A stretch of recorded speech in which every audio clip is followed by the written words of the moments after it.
Hello students, I hope you all are doing fine in this lockdown period. This is ANAMIKA CHHETRI, a teacher trainee of B.Ed second semester of Siliguri Tarai B.Ed College and Siliguri Primary Teachers Training College. My method paper is English and today I would be doing a poem from class 12 of ICSE board. The title of the poem is An Old Woman and it is written by an Indian poet, Arun Kalatkar. So today we'll be reading about the poem. We'll be learning about what is there in the poem. An old woman grabs hold of your sleeve and tags along. She wants a 50 paise coin. She says she will take you to the horseshoe shrine. So here, poet is the visitor to the shrine. That is a holy place. So during his visit to the shrine, he sees an old woman who earns her livelihood by getting charity from the different pilgrims. So what happens is she is helpless in her old age. Obviously we know like during the old age there is nobody to look after their parents, the old mothers and fathers. So this old woman also earns her livelihood by begging. What happened is she is left helpless in her old age. So the only source of her life right now is to depend on the charity. The only source of money for her is to depend on the charity. What happened is, due to depending on the charity of different pilgrims, those old beggar women long for the large number of pilgrims. On seeing the pilgrim, what the old beggar did was she catched hold of his sleeve. She tried to pull his shirt. She tried to pull his sleeve, and then she tried to move with him. She started walking along with him. She asked him to give her 50 paise coin. And she is very much giving her effort. And this is also shown by her action, like how she is holding his sleeve and moving along with him. She is asking him to give her 50 paise coin. So she is trying to dominate over him, over the pilgrim who is also the speaker. And she is walking with him. She is trying to dominate over him and the poet is not able to get rid of the old woman. So, you have seen it already. She hobbles along anyway and tightens her grip on your shirt. She won't let you go. You know how old women are. They stick to you like a burr. So, what happened was, the speaker here describes how much rigid the old woman was. She was continuously trying to ask for the money, holding his sleeve. She is determined to extract the 50 paise coin from the pilgrim, from the poet. The poet comes across an old beggar woman. This woman, and then what happens is, even she becomes ready to take him with her to the horseshoe shrine. She is saying that she will go and take him to the horseshoe shrine. And then she will be asking him money in return of showing the horseshoe shrine. Horseshoe shrine is a holy place. It's like a holy place. He shows like his clumsy behavior. Here the poet is showing how clumsy the old woman's behavior was. He was not willing to give her any money. As we can see, he is not wanting to give money to him. He tells her that he also tells her that he has already seen the shrine, so he doesn't want to see it anymore. The old beggar woman keeps holding his shirt as tightly as possible. She is not letting him go because she has to extract some money from him. So she is not also letting her grip loose to his shirt.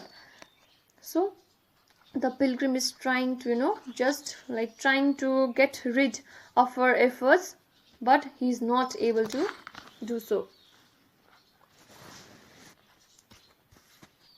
So here the pilgrim, the poet, is getting to know her nature very well because there are so many other visitors also, and she has been wandering around to see if anybody would be giving her some money.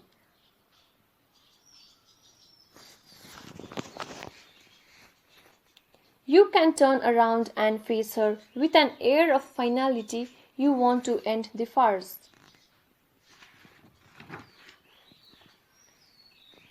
When you hear her say, "What else can an old woman do? On hills as wretched as these," you look right at the sky, clear through the bullet holes she has for her eyes.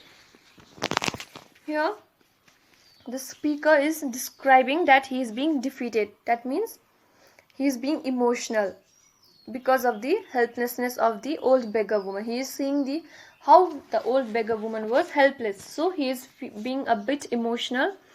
And then what happens is he wants to be left alone. Obviously we can see. So he turns towards her and puts an end to her pretense. He wants to tell her that he would not give her money. But then later, after being emotional, what he is saying is he wants to give her money. But as soon as woman says that she is helpless, forced into begging. Because why? Because she is old, she has no source of income, so she was forced to beg for money.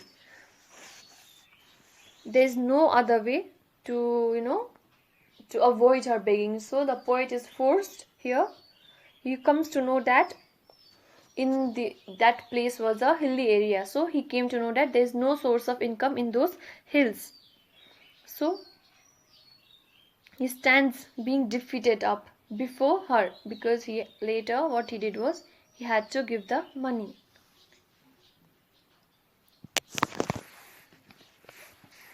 And as you look on, the cracks that begin around her eyes spread behind her skin, and the hills crack, and the temples crack, and the sky falls.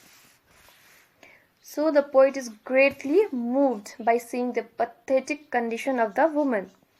Her eyes are sunken black. That means her eyes got a lot of dark circles, and she got a lot of wrinkles all around her faces. They are just, it seems like they are just two holes which is just filled with the air. Her eyes have been compared with bullet holes. The poet here compares her eyes with the bullet holes. As you know, bullet holes are destructive.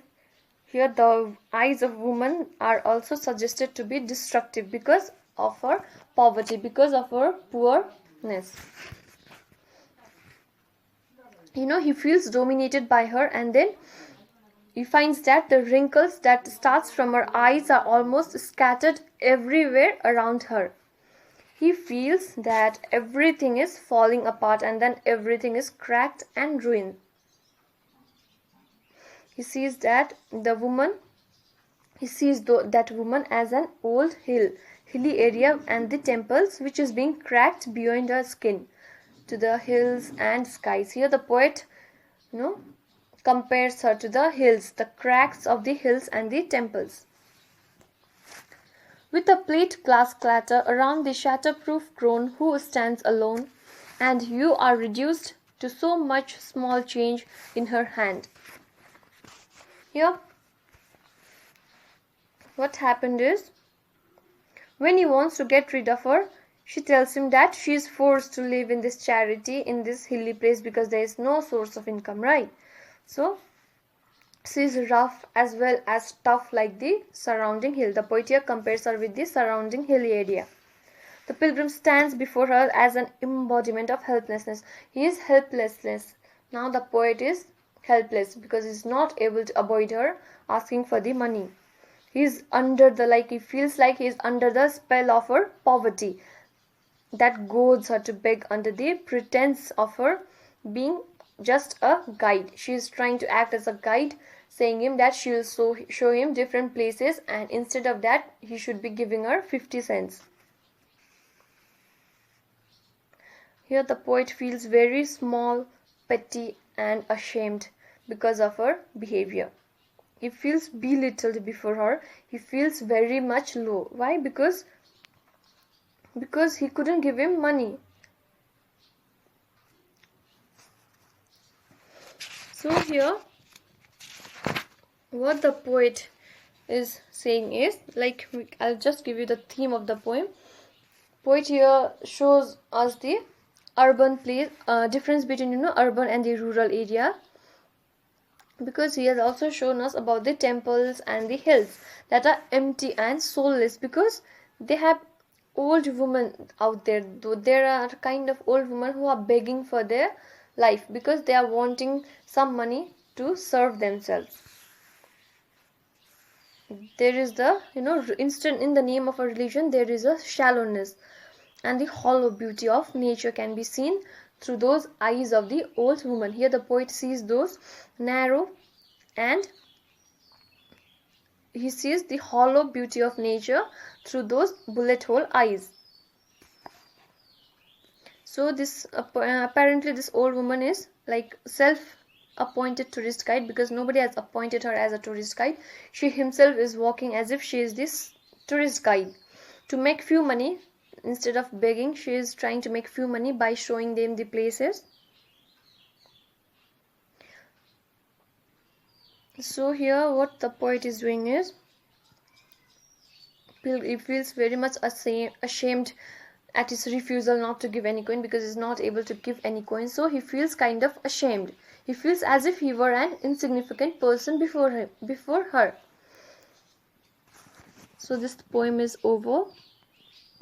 Thank you.